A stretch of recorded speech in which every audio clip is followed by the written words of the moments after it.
Hi, and welcome to Washington Square News. This is Op-Ed Live.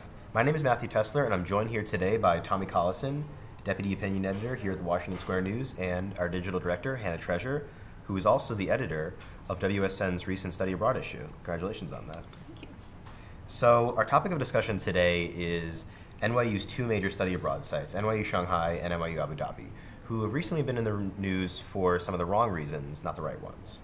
So I think we should start this out by you detailing a bit about your experience at NYU Shanghai. I think that would really help. Yeah, so I studied abroad at NYU Shanghai last summer. I had a great experience. I ended up coming back and wanting to minor in Mandarin. But there were definitely some problems with the study away. I felt like we weren't really trained that much. If we had been giving more like cultural training, maybe there wouldn't have been such a gap for some of the other NYU students who I felt like kind of took it as an opportunity to take a vacation rather than see it as a cultural opportunity to learn from. So you haven't studied abroad yet. Do you think that considering the cultural gap that you would consider studying abroad at NYU Shanghai or NYU Abu Dhabi? I think I definitely would, because one of the reasons I picked NYU is because there are so many study abroad opportunities, like way more than the average American university.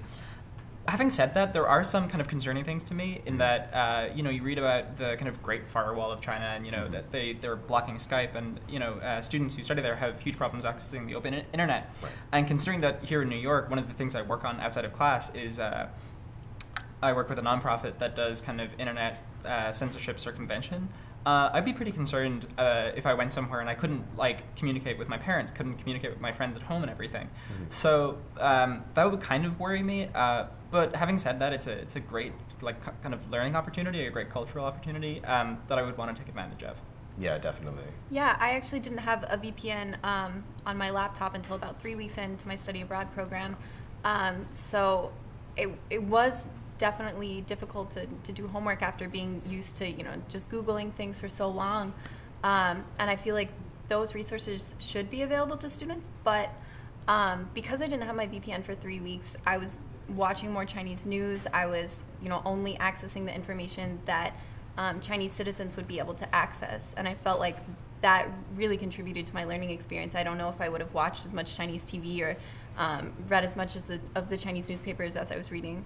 Oh, interesting. Even though it's kind of we as kind of Westerners will balk at the idea of oh my God, no, it's censorship. But in actual fact, it was kind of a learning experience. Yeah, definitely. And I even got to know their social media. They have WeChat, which is kind of their version of Facebook. Mm-hmm. I got to understand how to navigate that and other ways around the Skype ban or different mailing sources too. Right. Interesting. Yeah, so I think that would be one of the, it's a major difference, but it's also you get the benefit out of it. But there are some things that are concerning with the major differences. There are valid things there. So the New York Times had those two major articles on the labor violations at the NYU Abu Dhabi site and the labor violations at the NYU Shanghai site, which was more recent. Mm-hmm. So do you think that you would take those labor violations and just the general, in addition to the general cultural gap, do you think you would take the labor violations and all of that into consideration when you're choosing a study abroad site? Or should NYU students, because you've already studied abroad, you're considering studying abroad, but do you think that NYU students in general should take that into consideration when they're choosing a study abroad site?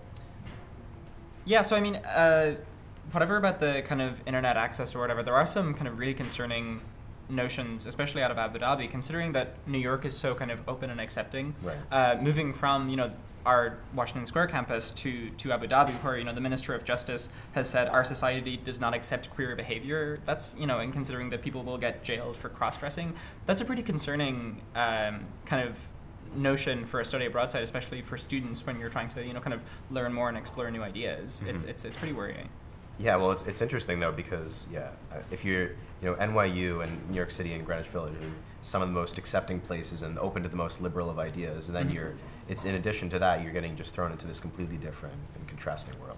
But it is a chance for students to be able to listen more and see a culture firsthand rather than whatever we hear secondhand from the newspapers that are reporting there or in our textbooks even the language that's used to describe these people. To be able to see firsthand, I think, is something that's it needs to be experienced by all students. Yeah, I suppose it is a risk that, you know, we can stay in New York and we can read these kind of news reports and get one notion. I don't know what it's like on the ground, but I suppose it's a little bit concerning, especially when you're trying to choose a study abroad site. You want somewhere where you're going to be safe.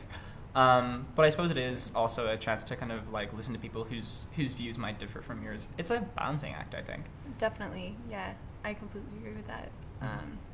Well, these are very interesting things to take into consideration. So thank you for joining us, and thank you so much for watching. If you want to see more content like this, you can check us out at nyunews.com, or you can follow us on Twitter, Facebook, and Instagram at NYU News. We also have a print edition, Monday through Thursday. Basically, any NYU building will have it on their front in the newsstands. And don't forget to have an A1 day.